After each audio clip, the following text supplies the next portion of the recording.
9 a.m. ETOK, time for a little March silliness. What if we took the NCAA men's basketball tournament bracket and filled it out by the best baseball player from each school? Who wins? First, there is some research involved. Only players who actually played baseball at the school should be considered. You can't go strictly by baseball-reference.com because their database lists schools players attended, which often includes classes taken during or after their professional careers. In some cases, it was a tough debate about which player to select. Let's play out the bracket and crown a champion. East, West, South, Midwest, Final Four Est region play-in game, no. 16 North Carolina Central, no major leaguers, versus Number 16 North Dakota State, Neil Wagner. Wagner is the only NDSU player to reach the majors, pitching in 52 games with a 4.92 ERA with the A's and Blue Jays from 2011 to 2014. He pitched in Japan last year and cruises into a matchup against Duke since North Carolina Central has yet to produce a major leaguer. Play-in game, no. 11 Belmont, Dwight Bernard, versus Number 11 Temple, Bobby Higginson. Higginson had a few big seasons with the Tigers in the late 90s, early 2000s and finished with 23.1 career WAR. Unfortunately, the school cut its baseball program 5 years ago, so Higginson may forever remain the greatest Temple baseball player. The Owls move on. First round no. 1 Duke, Dick Roach versus Number 16 North Dakota State, Neil Wagner. One of the greatest athletes in Duke history, Grote was the 1960 NL MVP with the Pirates and a two-time Basketball All-American and is a member of the College Basketball Hall of Fame. Duke moves on in a rout. Number 8 Virginia Commonwealth, Brandon Ng versus Number 9 Central Florida, Mike Maroth. Ng was a two-way player at VCU, reached the majors as a catcher and had a long career as a third baseman, finishing with 152 home runs and 1,166 hits and making one All-Star team. He faces former Tigers teammate Maroth, who went 50-67 and had a measure of fame when he lost 21 games with that awful 2003 team. VCU takes it. Number 4 Virginia Tech, Joe Saunders versus Number 13 St. Louis, James Norwood. Saunders won 89 games, peaking in 2008-09 with the Angels when he went 33-14. Norwood made 11 relief appearances last year for the Cubs as the first player from St. Louis to reach the majors in the draft era. Virginia Tech with the win. Number 5 Mississippi State, Rafael Palmeiro versus Number 12 Liberty, Sid Bream. Palmeiro was a college teammate of Will Clark in their 3 seasons in Starkville from 1983 to 1985. They reached the College World Series in 1985 and both players became first-round draft picks. Palmeiro has a decisive edge in career WAR, 71.6 to 56.5, but the PED suspension at the end of his career obviously damaged his reputation. I put this up for a vote on Twitter and Palmeiro got the nod. The Bulldogs get the win in our bracket, but Bream will always have this moment. Number 3 LSU, Albert Bell versus Number 14 Yale, Ron Darling. LSU has been one of the best baseball programs in NCAA history with 18 College World Series appearances, all since 1986. Maybe Alex Bregman will become the best major leaguer that LSU has produced, but for now it's still Bell. Yale beat Harvard in the Ivy League final to earn their spot in the bracket, setting up a tough dilemma. Do you go with Darling or 19th century star Wild Bill Hutchinson, who won 122 games over a 3-year span when he averaged 595 innings and 63 complete games per season? I'll go with the modern player, but LSU gets the win here nonetheless. The best player of his generation just got the biggest contract in sports history, but is he sacrificing his shot at October glory by staying in Anaheim? a Hall of Famer, a former College Player of the Year at Duke, and a guy who didn't play past the 8th grade. A growing number of players are trying to make an impact in roles both on the mound and at the plate, and it could become a trend.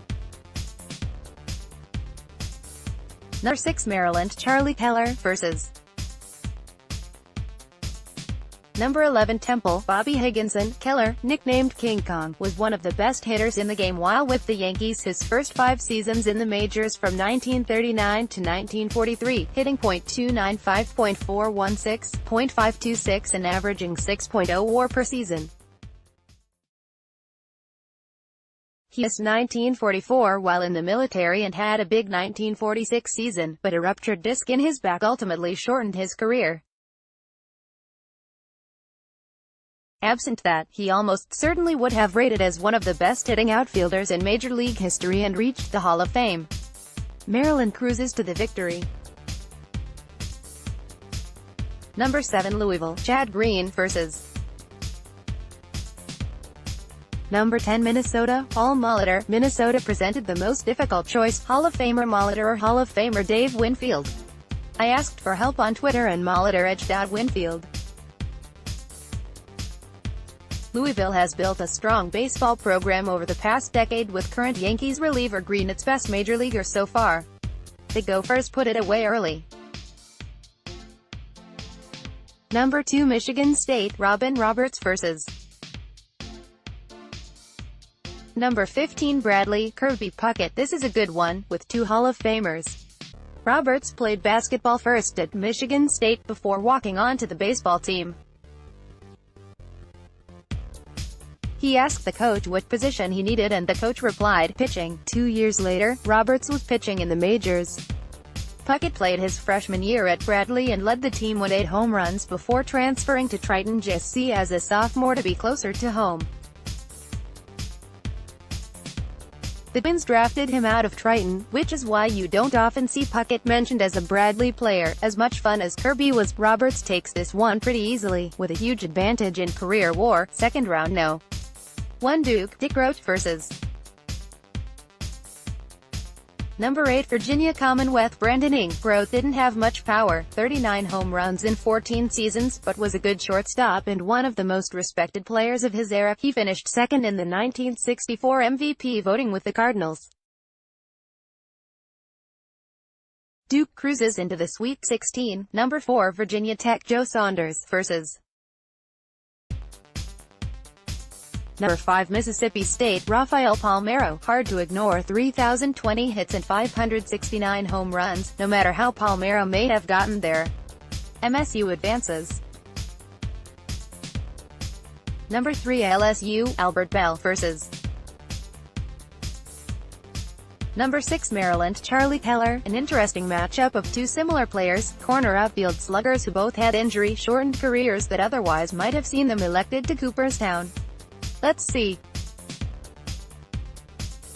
Bell, 1,539 G, .295, .369, .564, 381 HR, 1,239 RBIs, 144 OPS, 40.1 WAR. Keller, 1,170 G, .286, .410, .518, 189 HR, 760 RBIs, 152 OPS, 43.1 WAR. Bell played more games and trumps Keller in counting stats, but Keller was better in the rate stats thanks to the higher OBP and beats Bell in career WAR. In Keller's best 6 seasons, he was worth 36.1 WAR. In Bell's best 6 seasons, he was worth 33.6 WAR. Keller was a perfectionist, known for his hustle on the bases and in the field. Bell was a pain in the ass. Maryland at the buzzer. Number 2. Michigan State, Robin Roberts vs. Number 10. Minnesota, Paul Molitor. A tough Big Ten showdown early in the tournament between 2 Hall of Famers. The numbers. Roberts, 286 to 245, 3.41 ERA, 5 top 7 MVP finishes, 86.0 WAR. Molitor, .306, .369, .448, 3,319 hits, 4 top 10 MVP finishes, 75.5 WAR. From 1950 to 1955, Roberts averaged 23 wins, 323 innings and 27 complete games. 56% of his career pitching value came in those 6 seasons. Molitor's value was spread out over 21 seasons. He had 5 WAR seasons in 1979 and as late as 1993, and 7 altogether. So do you like Roberts' enormous peak as a pitcher or Molitor's long career of excellence? Tough one, but considering some of Molitor's best years came as a DH, I'll go with Roberts and Michigan State in overtime. Round of 16, number 1 Duke, Dick Roach vs. Number 5 Mississippi State, Rafael Palmeiro. Before Bo Jackson and Deion Sanders, there was Grote. He went straight from Duke to the Pirates, skipping the minors. He preferred basketball and did play 1 season in the NBA with the Pistons, averaging 11.9 points, but stuck with baseball, although he spent more than 30 years as a radio analyst for University of Pittsburgh basketball games. Nice story, but Palmeiro out-homered him 569 to 39. Down goes Duke. Number 2 Michigan State, Robin Roberts vs. Number 6 Maryland, Charlie Keller. Roberts went 28-7 with a 2.59 ERA in 1952 with the Phillies, pitching 330 innings and throwing 30 complete games. He finished second in the MVP voting to Cubs outfielder Hank Sauer, a 35-year-old left fielder who led the league with 37 home runs and 121 RBIs. It was not the best result in MVP voting history. Sparty moves on. Regional final now. 2 Michigan State, Robin Roberts vs. Number 5 Mississippi State, Rafael Palmeiro. Palmeiro is 13th on the all-time home run list, 17th in RBIs, 29th in hits and 33rd in runs scored.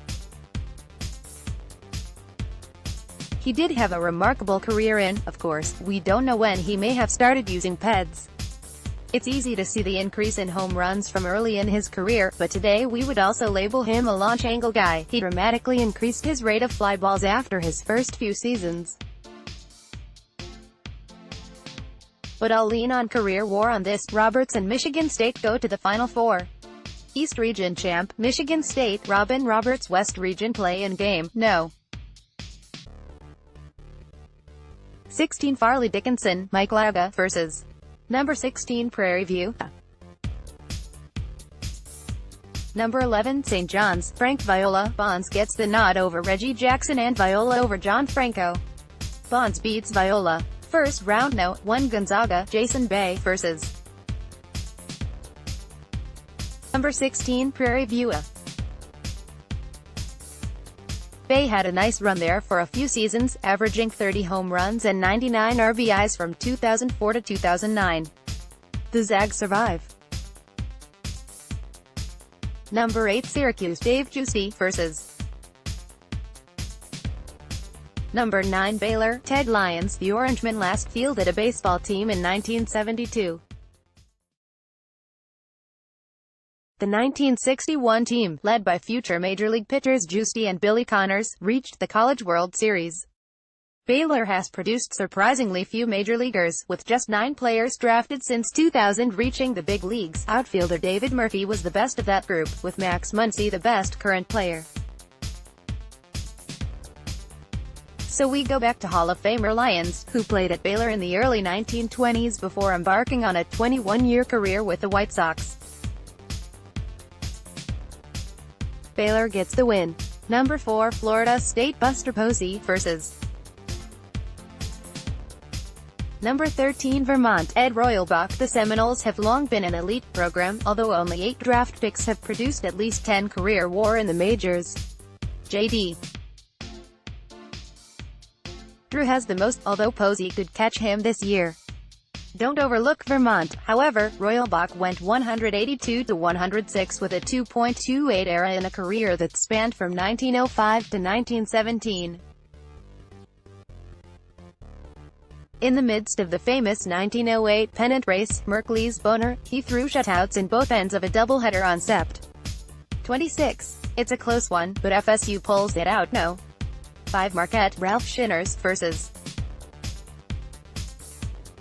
12 Murray State, Kirk Reuter. Marquette isn't a baseball school. Murray State with the W. Number 3 Texas Tech, Josh Tomlin vs. Number 14 Northern Kentucky, Nate Jones. This one was surprising. Texas Tech plays in a power conference and has been to the College World Series 3 times since 2014, but has a limited roll call of long-term major leaguers. Josh Bard, mostly a backup catcher, has played the most games of a Tech alum. We'll go with Tomlin, who has won 61 games. That's enough to beat out Jones. Number 6 Buffalo, Joe Hesketh vs. Number 11 Arizona State, Barry Bonds. Bonds went 7 for 18.389 with a home run off Hesketh. ASU pulls it out. Number 7 Nevada, Lyle Overbay vs. Number 10 Florida, Robbie Thompson, an NCAA powerhouse. The Gators have produced some good middle infielders, Thompson, Mark Ellis, David Eckstein, but shockingly few stars. Only 7 Gators in the draft era have reached 10 WAR in their career. Maybe one of the recent first-round picks, Jonathan India, Brady Singer, Alex Faedo, A.J. Pook, becomes the best Gator ever. Still, Thompson gets the win here. Number 2 Michigan, Barry Larkin vs. Number 15 Montana, no major leaguers, thanks for showing up, Montana. Second round no. 1 Gonzaga, Jason Bay vs. Number 9 Baylor, Ted Lyons. In 1942, when Lyons was 41, he started 20 games for the White Sox. 12 of those starts came on a Sunday and 14 came in the first game of a doubleheader. He never started the second game. Here's the really fun fact, he completed all 20 games, and led the All with a 2.10 ERA. Down goes Gonzaga, another tournament without a title. Number 4 Florida State, Buster Posey vs. Number 12 Murray State, Kirk Reuter. This game does big ratings in the Bay Area. Reuter is 5th on the win list for the San Francisco Giants with 105, but it's not enough to beat Posey. Number 3 Texas Tech, Josh Tomlin vs. Number 11 Arizona State, Barry Bonds. ASU was one of the final at-large bids, but I have a feeling the Sun Devils may go pretty deep in this tournament. Number 2 Michigan, Barry Larkin vs. Number 9 Baylor, Ted Lyons. A battle of Hall of Famers and closer than you may realize. Larkin had 70.4 WAR and Lyons 71.5 when you include his hitting. WAR is only a guideline here, however, and Larkin had more peak seasons of high value compared with Lyons, who can be considered a bit of a compiler. Michigan moves on. Round of 16 Number 4 Florida State, Buster Posey vs. Number 9 Baylor, Ted Lyons. Posey isn't yet a Hall of Famer. He'll have to come back from his hip surgery and have a few more solid seasons, but let's go with his peak value over the steady Lyons. Florida State survives. Number 2 Michigan, Barry Larkin vs. Number 11 Arizona State, Barry Bonds. There are, I suppose, reasons you may desire to go with Larkin, but the numbers are the numbers. Larkin, 396 HR, 1,920 RBIs, 1,878 BB, 140.8 WAR. Bonds, 762 HR, 1,996 RBIs, 2,558 BB, 162.8 WAR. I actually doubled Larkin's career stats there. Barry Bonds was as valuable as 2 Barry Larkins. Regional Final No. 4. Florida State, Buster Posey vs. Number 11. Arizona State, Barry Bonds. FSU had a nice run, but Posey runs into Bonds. This bracket's version of the 1991 UNLV run-in Rebels. You despised them, but you had to watch. Kind of like this moment at Yankee Stadium. Wait, you tell me UNLV didn't win it all? Is it possible Bonds can lose this tournament? West Region champ, Arizona State, Barry Bonds. South Region 0-1 Virginia, EPPA Rixey vs. Number 16. Gardner Webb, Blake Lally. Rixey is another old-time starter, but he's also a Hall of Famer, although not a strong one. Still, he gets the nod over Ryan Zimmerman as the best Virginia player. Lally is the only Gardner Webb major leaguer, with 53 career plate appearances, and a .135 average. Virginia avoids the 1-16 upset. Number 8. Mississippi, Jeff Fassero vs. Number 9. Oklahoma, Bobby Witt. They say 8-9 matchups are toss-ups. Witt won more games, 142-121, but Fassero was better, 107 era to 91. I'll go with Fassero. Number 4. Kansas State, Eldon Ocker vs. Number 13. UC Irvine, Brady Anderson. Ocker was a submarine-style starter in the 1930s, won 130 games. But he didn't have the flukiest 50-homer season ever or the greatest sideburns of all time, no. 5. Wisconsin, Harvey Kuhn vs. Number 12. Oregon, Joe Gordon. Look, I know the weather in Wisconsin can be anti-baseball in the early spring, but this is still a sad story. The Badgers are the only Big Ten team without a baseball program, disbanding it back in 1991 when the athletic department had a $2.1 million shortfall. Well, things have changed. Wisconsin received $41.5 million in media rights revenue in 2018. Bring back baseball, like Oregon did. The Ducks abandoned their program in 1981, but brought it back in 2009. Anyway, we go back in time for both schools, with Hall of Famer Gordon beating out Kuhn, a .303 lifetime hitter with more than 2,000 hits. No. 3. Purdue, Bill Skowron vs. No. 14. Old Dominion, Justin Verlander. Skowron played football, basketball and baseball at Purdue before becoming a 5-time All-Star first baseman with the Yankees in the late 50s and early 60s. He can't handle Verlander's heat, however, and Old Dominion gets the W. Number 6. Villanova, Mickey Vernon vs.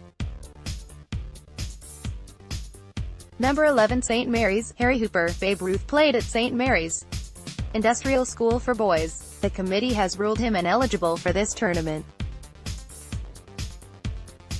Hall of Fame outfielder Hooper moves on to defeat Vernon, a two-time batting champ for the Senators in the 40s and 50s who played freshman ball at Villanova. Number 7. Cincinnati, Sandy Koufax vs. Number 10. Iowa, Jim Sundberg. Sundberg was a 6-time Gold Glove catcher, but this one is no contest as Koufax and the Bearcats freeze into the second round. Koufax had received a basketball scholarship to Cincinnati, and while he hadn't played much baseball in high school, he volunteered to help out the baseball team. He pitched 31 innings and quickly attracted the attention of scouts with his blazing fastball. As a bonus baby, he went straight to the majors in 1955. No. 2. Tennessee, Todd Helton vs.